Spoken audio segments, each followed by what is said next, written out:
Ever wonder why one guy's outboard runs strong for 25 years while his buddy's quits after 5? It's not the brand and it's not luck. It's a handful of engine physics secrets that almost nobody bothers to learn. Today, I'm handing you every one of them. The same little habits that help an outboard last basically forever. Some of it goes against what the dock experts swear by, and one of them might sting a little if you're guilty of it. Let's head down to the one system where most engines meet their end.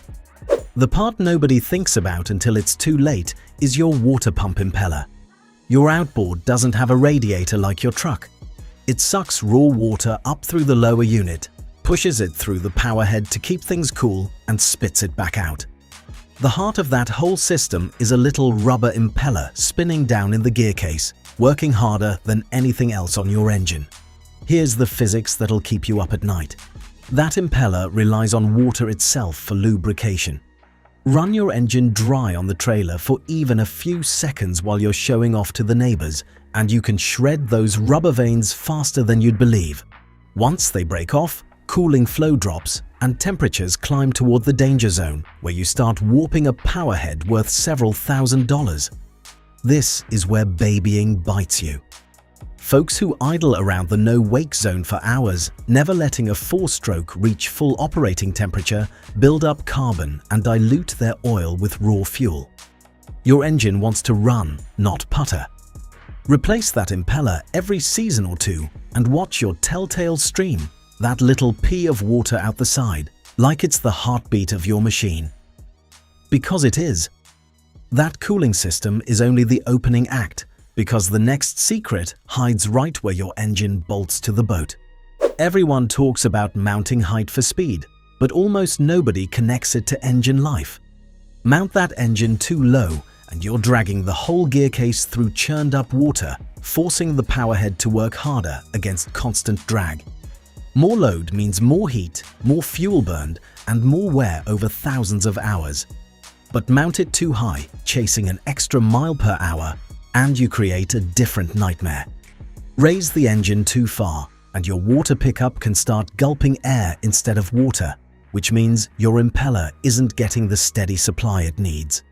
Now you've got intermittent cooling, climbing temperatures, and a prop that loses its bite in every turn. People obsess over going fast and forget that the same water feeding the prop is the water keeping the engine alive. The sweet spot is real, and it's narrower than the dock experts admit. You want that anti-ventilation plate roughly even with the hull bottom as a starting point, then test carefully in different conditions. Get it right, and you've eased the strain and protected your cooling system in one move. Nail your height, and you've solved half the battle, but the wrong prop can undo all of it in an afternoon. Here's where I'm going to ruffle some feathers. Plenty of outboards die slow deaths because they're wearing the wrong propeller and the owner has no idea. Every engine has a wide open throttle RPM range, and the manufacturer prints it right there on the powerhead. That range exists for a reason. It's where the engine was designed to breathe, lubricate, and cool itself properly. Bolt on too much pitch and you over-prop the engine. Now it can't reach its rated RPM at full throttle. That's called lugging, and it's exactly like climbing a steep hill in top gear without downshifting. The engine strains, runs hot, builds carbon, and slowly cooks itself from the inside. Owners think they're being gentle by keeping the revs low when they're doing real damage. Go too far the other way with too little pitch and the engine over-revs, spinning faster than it should under no load. The fix is dialing in a prop that lets you hit the top of that recommended range with a normal load aboard. A good prop shop can adjust the pitch on your existing wheel by an inch or two for pocket change before you ever spend $600 on a new one. Jokes aside, propping is the cheapest longevity insurance you'll ever buy. And it leads us straight into the fuel sitting in your tank right now. If you want to start a TESR fight at the marina, just mention ethanol. Most pump gas in America is E10, meaning 10% ethanol, and that stuff is rough on marine engines for reasons rooted in basic chemistry. Ethanol is hygroscopic, which is a fancy way of saying it pulls water right out of the air and into your fuel. Let that fuel sit too long and you get something called phase separation. The ethanol and absorbed water sink to the bottom of the tank as a corrosive layer, while the gasoline floats on top with less octane than you started with. Then your fuel pickup draws up that watery sludge, and suddenly the engine is sputtering, stalling, and gumming up its injectors or carburetor. Ethanol is also a solvent, so in older boats it loosens decades of varnish and can attack rubber fuel lines that were never designed for it. The defense is simple and cheap. Run ethanol-free fuel when you can find it, add a quality marine fuel stabilizer, and don't let gas sit for months between trips. Fresh fuel is happy fuel, and your fuel system will reward you with years of trouble-free starts. Clean fuel keeps you running, but if you boat in salt, there's an invisible enemy eating your engine from the outside. Salt water is gorgeous to fish in and absolutely brutal on machinery. Every time you run in salt, the cooling passages inside your powerhead fill with corrosive water, and the moment you shut down, that salt begins crystallizing inside the very channels that keep your engine cool. Skip the rinse, and those crystals build up like plaque in an artery, slowly choking your water flow. The fix takes 10 minutes and saves you thousands. After every saltwater trip, hook a pair of flush muffs over the water intake or use the built-in flush port and run fresh water through the system. Some folks idle the engine during the flush. Others run water through with the engine off, depending on the manufacturer's instructions. But either way, you're dissolving salt before it can settle. Here's the part that gets people heated. Plenty of guys who fish salt every weekend never flush at all. And they're the same ones replacing powerheads every few years and blaming bad luck. It isn't luck. It's chemistry doing exactly what chemistry does when you ignore it. Flushing fights corrosion inside the engine, but there's a clever little metal hero fighting it on the outside too. Let's talk about the unsung heroes bolted to your outboard, the sacrificial anodes. Whenever you put two different metals in salt water, you create a tiny battery and electrical current flows in a process called galvanic corrosion. Left alone, that current would happily eat away at your expensive aluminum lower unit. So engineers added blocks of a more reactive metal that corrode first, taking the hit so your engine doesn't have to. That's why they're called sacrificial. The detail most owners never learn is that the right anode depends on your water. Saltwater boaters traditionally used zinc. Brackish water folks often do better with aluminum, and freshwater boats typically need magnesium to work properly. Run the wrong type for your water, and the anode barely protects anything. Check them a couple of times a season and replace them once they've wasted away to about half their original size. And whatever you do, never paint them. A painted anode can't do its job because it needs bare metal contact with the water to sacrifice itself. These cheap chunks of metal are dying so your gearcase can live. Anodes guard the outside, but there's a sealed pocket of oil down in the gearcase that needs watching too. Down at the bottom of your outboard, the gearcase holds its own supply of oil, completely separate from anything up in the powerhead. This thick gear oil lubricates the gears and bearings that turn your crankshaft's spin into propeller thrust, and it lives in a sealed world that's supposed to stay bone dry inside. The trouble is, that world doesn't always stay sealed. A worn prop shaft seal, a tired gasket, or even fishing line wrapped tight behind the prop can slice that seal and let water sneak in. Here's the tell every owner should know. Pull the drain screw and let a little gear oil drip onto your fingers. If it looks clean, you're golden. If it comes out the color of coffee with too much cream, that milky look means water has gotten in and turned the oil to emulsion. Ignore it, and that water corrodes the gears from the inside, and if it freezes over winter, it can expand and crack the whole housing. Change that gear oil at least once a season and check it every time, because a magnetic drain plug full of metal shavings is your early warning that something below is grinding itself apart. Catch that early, and it's a cheap fix, but there's another sneaky killer hiding in your wiring. Your wiring and battery are the part of the boat everyone forgets until the engine won't crank at the worst possible moment. Here's the physics behind those dead battery mornings. Every electrical connection naturally resists the flow of current, and corrosion makes that resistance worse. Salt air and moisture build a crusty film on your terminals, and that film acts like a roadblock for electricity. Now your starter gets less juice, your motor cranks slow, and your modern fuel-injected four-stroke, which leans hard on stable voltage to run its electronics, starts acting cranky for no obvious reason. People blame the battery when the real villain is a green, corroded terminal nobody has cleaned in 3 years. The fix is almost embarrassingly simple. Keep those terminals clean and tight, hit them with a little dielectric grease to lock moisture out, and make sure you're running the right battery for the job. A starting battery for cranking, a deep cycle for your trolling motor and accessories, and in the off-season, keep that battery charged, because a flat one left sitting can sulfate and never bounce back. Take care of the electrons and the engine fires every time, but how you drive it matters every bit as much. We've all met that boater who sets the trim once and never touches it again. What they don't realize is that improper trim doesn't only hurt performance, it stresses the whole drivetrain.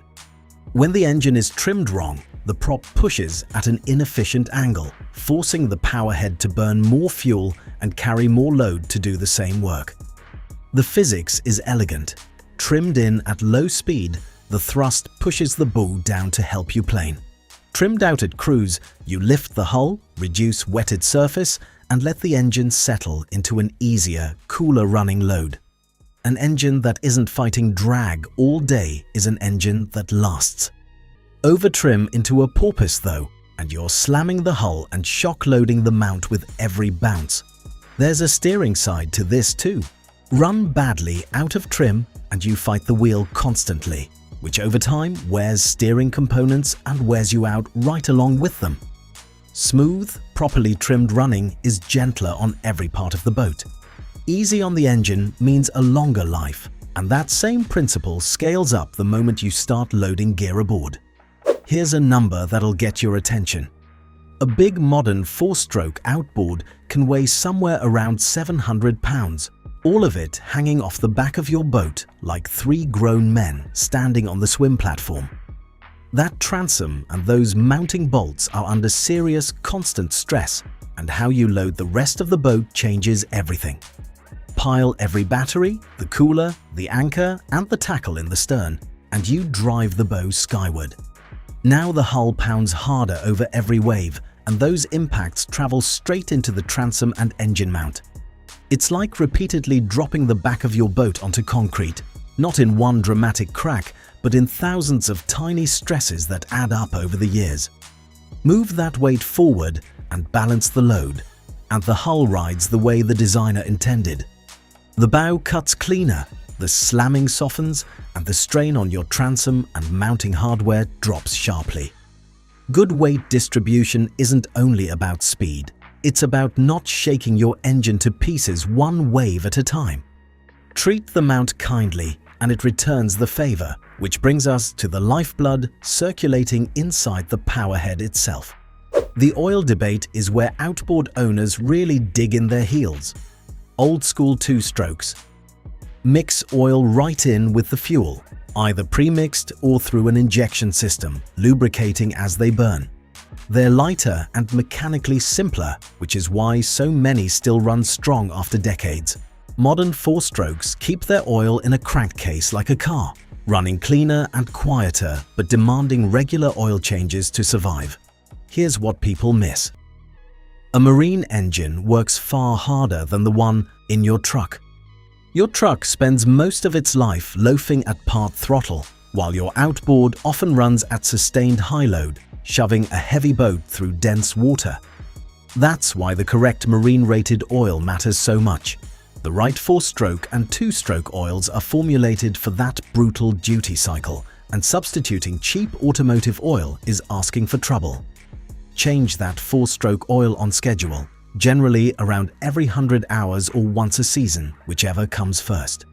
Keep a 2-strokes injection system clean and properly mixed. Fresh, correct oil is the cheapest powerhead insurance on the planet. Fresh fluids keep it alive in season, but how you put it to bed for winter matters even more. For a huge chunk of America, that outboard spends half the year sitting dead still, and how you tuck it in decides what you wake up to in spring. The biggest enemy of a stored engine is water that never drained out. Always store your outboard upright in the full down position, because that lets the cooling passages empty completely. Leave water trapped in there through a hard freeze, and it expands as it turns to ice, and ice has cracked many a powerhead that ran perfectly the season before. Next comes fogging. Depending on your engine, you spray a special fogging oil into the intake or the cylinders so a protective film coats the internal metal and stops corrosion from forming while everything sits idle for months. Top it off with the basics: stabilized fuel so it doesn't turn to varnish, fresh gear oil, and crankcase oil so acids and moisture aren't sitting against bare metal all winter. Check your manual for the exact steps, because every engine is a little different. A weekend of prep in the fall saves a whole lot of heartbreak come spring. Do all this, and a gas outboard runs for decades, though the next wave of motors may rewrite the rules entirely. Here's my controversial prediction, and I'll stand by it. Electric outboards are going to upend everything we know about engine longevity, especially in the smaller horsepower range. Why? Because the physics of an electric motor is almost insultingly simple compared to a combustion engine. A gas outboard has hundreds of moving parts, a fuel system that hates ethanol, oil that needs changing, and a cooling setup full of impellers and salt. An electric motor has dramatically fewer moving parts, no fuel to go stale, no oil to change, and no combustion heat to manage in the same way. Fewer parts under stress generally means fewer things that wear out and fail. On top of that, electric motors deliver maximum torque from a standstill, which is exactly what you want to shove a boat onto plane. The honest catch right now is battery cost and range, and saltwater corrosion doesn't care whether your motor burns gas or electrons. But the maintenance picture is genuinely different, and within the next decade, I think we'll see electric take over the small engine world while gas holds on to the big offshore rigs. Whichever way the future leans, the fundamentals of keeping an engine alive stay remarkably consistent. So how do you actually make an outboard last forever, or at least long enough to hand down to your kids? Start with that water pump impeller and treat it like the lifeline it is, replacing it on schedule and never running dry. Get your mounting height right so the cooling system always has water and the engine isn't fighting drag all day.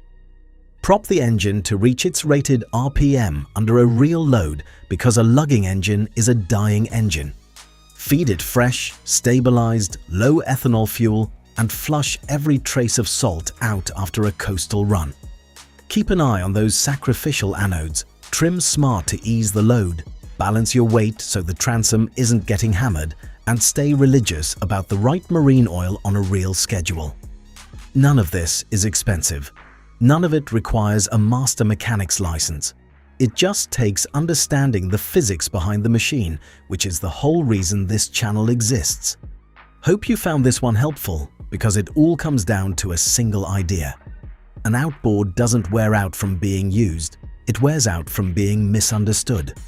Respect the physics, and that motor will hand you years of dependable starts and a whole lot of good days on the water.